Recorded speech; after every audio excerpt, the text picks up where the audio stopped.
তো চলো, আমার মাটনের ঝোল রেডি। আমি সবিতা মেয়ের আবদারে আজকে আমি মাটনের ঝোল বানিয়েছি। তো কি করে বানিয়েছি আমি আপনাদের দেখিয়েছি। এইভাবে আপনারা কম সময় তো বলি কিন্তু হয় না। মাটন তো এটা প্রেসার কুকারে করলে খুব কম সময় হতো, কিন্তু আমি আজকে কড়াইতে করলাম। তো কড়াইতে করেছি বলে আমার একটু টাইমটা বেশি লেগেছে। তো এইভাবে বানিয়ে আপনারা খেয়ে দেখবেন। সবসময় আমি কিন্তু যখনই মাটন বানাই প্রেসার কুকারেই করি, আজকে কিন্তু আমি প্রথমবার কড়াইতে মাটন করলাম। তো আমার সত্যি মাটনটা ভালো হয়েছে, আমি খেয়ে দেখেছি, ভালো হয়েছে, ভালো লেগেছে আমার। মাটনটা ভালো হয়ে সেদ্ধ হয়ে গেছে, একদম হাতে নিলেই ছেড়ে যাচ্ছে।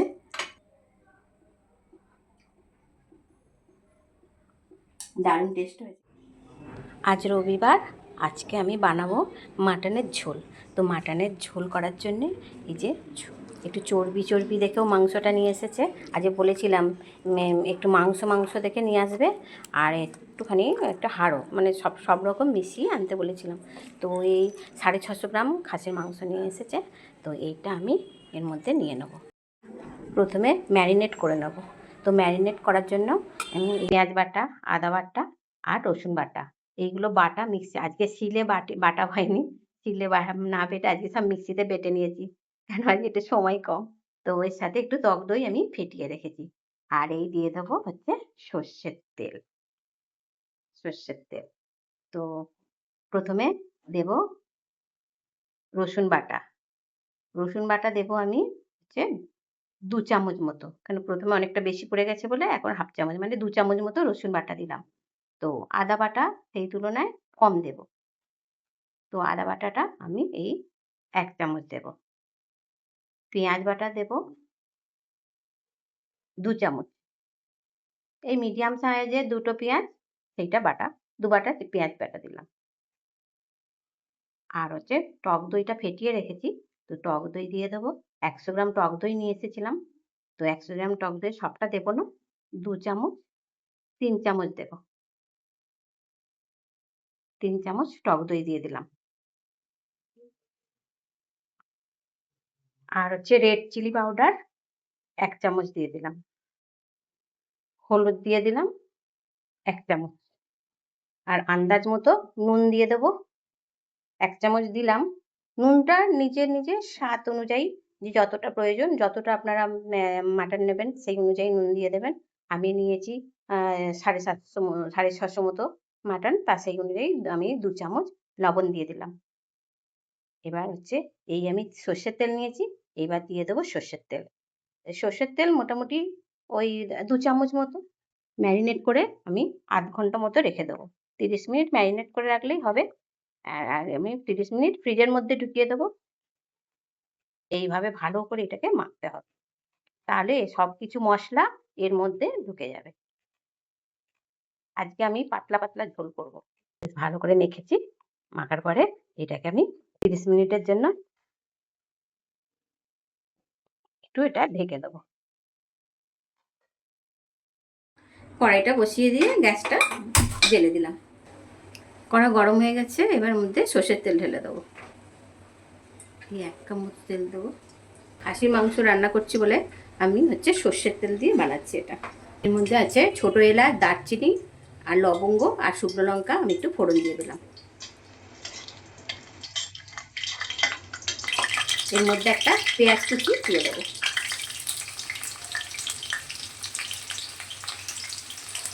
পেঁয়াজটা লাল লাল করে ভেজে নেব।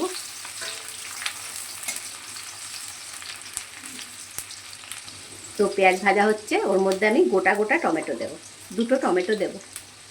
টমেটোটা তেলের মধ্যে ভেজে দিলে এর ফ্লেভারটা খুব ভালো আসে, সেই কারণে আমি টমেটোটা কেটে দিলাম না, গোটা দিলাম। এইভাবে তেলের মধ্যে ভেজে নেব। এই টমেটোর ভেতর থেকে হাওয়া বেরিয়ে গেল। এই টমেটোটা এইভাবে দেখেন কীরকম নরম হয়ে গেছে, ভাজা, এই যে সাদা মতো হয়ে যাচ্ছে না একটু, তার মানে এটা ভাজা হয়ে যাচ্ছে। এবার একদম গলে যাবে এগুলো। তো পেঁয়াজটা আমার ভাজা লাল করে ভাজা হয়ে গেছে। এর মধ্যে আমি তুলে দেবো রসুন বাটা। আমি ম্যারিনেটের সময় দিয়েছিলাম 2 চামচ, তো এখন ভাজার জন্য দেবো 1 চামচ। রসুনটা একটু গন্ধ চলে যাওয়া পর্যন্ত ভালো করে ভেজে নিতে হবে।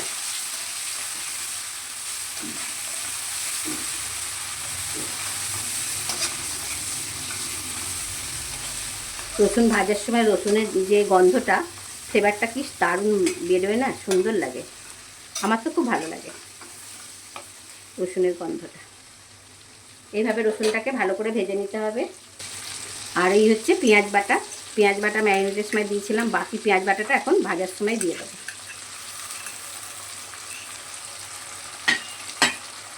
এটাও ভালো করে ভেজে নেব। তবে আমার এত দূর এইটা ভাজার জন্য মাত্র 5 মিনিট সময় লাগবে। 5 মিনিটের মধ্যে আমার এতটা ভাজা হয়ে এসেছে। এটা খালি কষাটা হতে কষতে কষতে আমার 10 মিনিট লাগবে। আর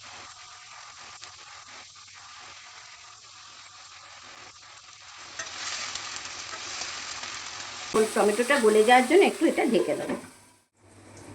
একটু ঢাকা খুলে দেখব।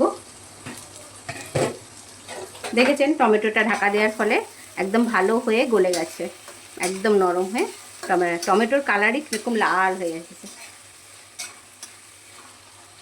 এর মধ্যে বাকি মশলাগুলো এবার দিয়ে দেবো। 1 চামচ মতো আদা বাটাটাও দিয়ে দেবো। 1 চামচ রেড চিলি পাউডার দিয়ে দেবো। 1 চামচ হলুদ দিয়ে দেবো।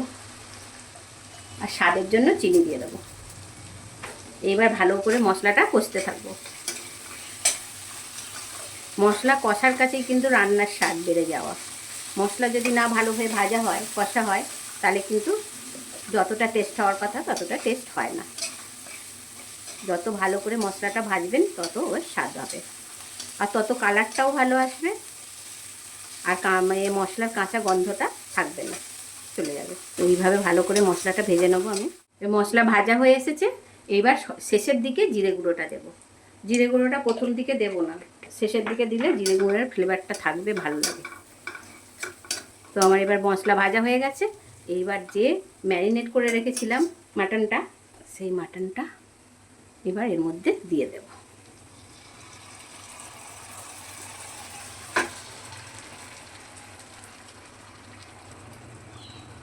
এবার বাটির মধ্যে যেটা রয়েছে ওটাও দিয়ে দেব ভালো করে। এই বাটিটা ধুয়ে একটুখানি জল দিয়ে দেবো পরে, আগে এটা কষতে থাকি।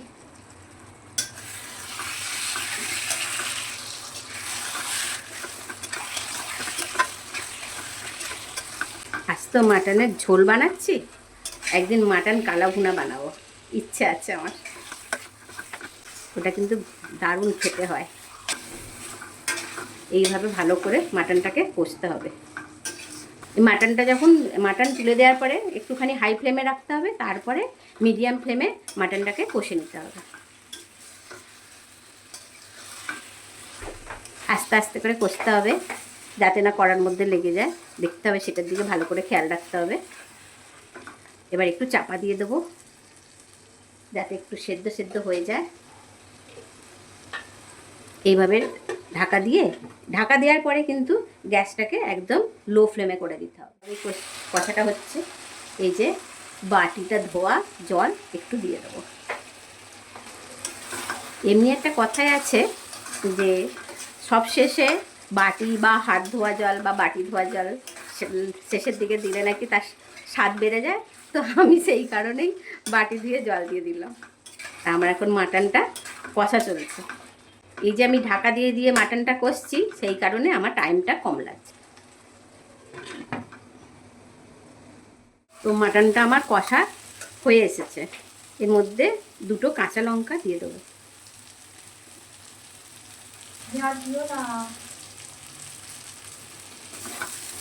কাঁচা লঙ্কা না দিলে হয়?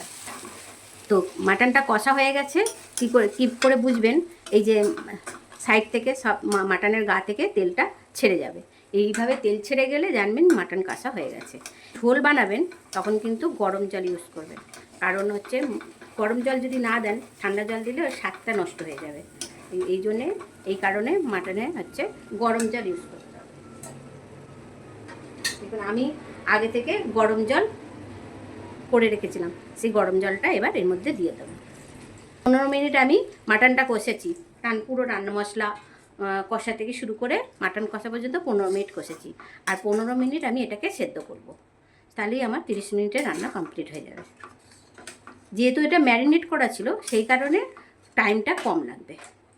তো মাটন করব, মাটনের ঝোল বানাবো, আলু দেবো না, তাই কখন হয়? তো সেই কারণে আমি প্রেসার কুকারে আমি আলুগুলোকে সিটি মেরে রেখেছিলাম 4টে। এর মধ্যে নুন, হলুদ আর একটু লঙ্কার গুঁড়ো দিয়ে দিয়েছিলাম, দিয়ে এটা সেদ্ধ করে রেখেছিলাম। সেটা আমি এখন এর মধ্যে দিয়ে দেবো। এই ছোট সাইজের আলুগুলো আমার খুব ভালো লাগে। আপনাদের যদি না ভালো লাগে আপনারা বড় আলু 2 পিস করে দিতে পারেন। আমি কিন্তু আলুগুলোকে মাঝখান থেকে একটু চ্যালা করে দিয়েছিলাম, দিয়ে গোটা গোটাই এগুলোকে দেব।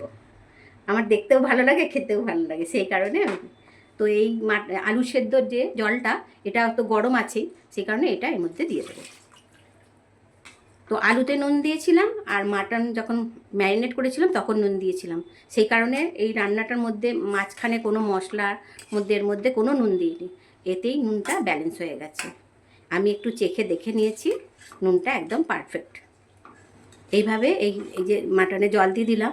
এবার 15 মিনিট আমি এটাকে ফুটতে সময় দেব, দিয়ে ভালো সেদ্ধ হয়ে যাবে। এবার ঢেকে দেবো, ঢেকে দিলেই আমার মাটনটা ঝোলটা রেডি হয়ে যাবে। তো আমি চাপা দিয়ে দেবো 15 মিনিটের জন্য। জাস্ট আপনাদের দেখানোর জন্য আমি ঢাকাটা একটু খুললাম। এরকম তেল ছেড়ে দিয়েছে, তেল ছেড়ে মাটনটা ফুটছে, দেখতে সুন্দর লাগছে না? কতটা কীরকমভাবে তেল ছেড়েছে, আর চর্বি আছে, চর্বিরও একটু তেল হবে। আবার এটা ঢাকা দিয়ে দেবো। আমার মাটনটা রেডি হয়ে গেছে, কমপ্লিট। একটু ধনে পাতা ছড়িয়ে দিলে আমার রান্নাটা কমপ্লিট হয়ে যাবে। জাস্ট একটু এই গার্নিশিংয়ের জন্য ধনে পাতা দিলাম। এবার গ্যাসটা অফ করে দেব, একটু এবার স্ট্যান্ডিংয়ে থাকবে। তো রান্না তো আমার কমপ্লিট। এই দেখুন কীরকম কালারটা হয়েছে, সুন্দর হয়েছে। আমার মাটনের ঝোল রেডি। আমি মাটনের ঝোলটা, আলুটা অসাধারণ দেখতে হয়েছে, টেস্টটা ঠিক এইরকম হয়েছে। তো এইভাবে আপনারা বানাবেন, দেখতে দারুণ অসাধারণ লাগবে। তো আমি এবার আলুটা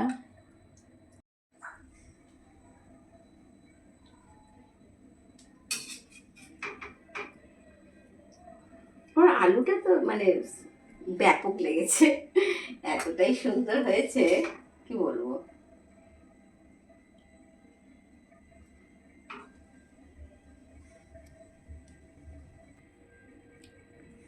একটা নারলি পিস পড়েছে।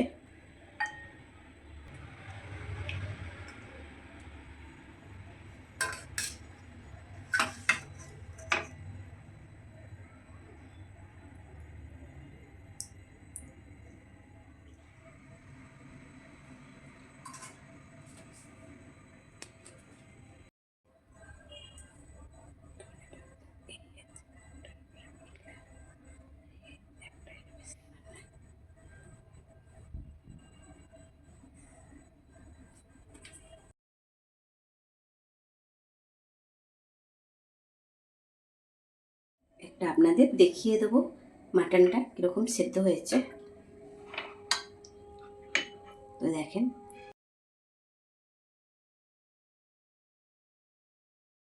মাটনটা ভালো হয়ে সেদ্ধ হয়ে গেছে, একদম হাতে নিলেই ছেড়ে যাচ্ছে। তো খেতেও সুন্দর হবে।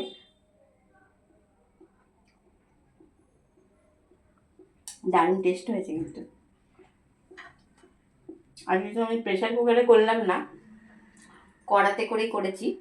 তবে একটু কড়াতে করে করতে একটু সময় বেশি লেগেছে, কিন্তু একদম লবণের ব্যালেন্স, সব কিছু মশলা টশলা সব কিছু একদম ব্যালেন্স মতো একদম ঠিকঠাক হয়েছে।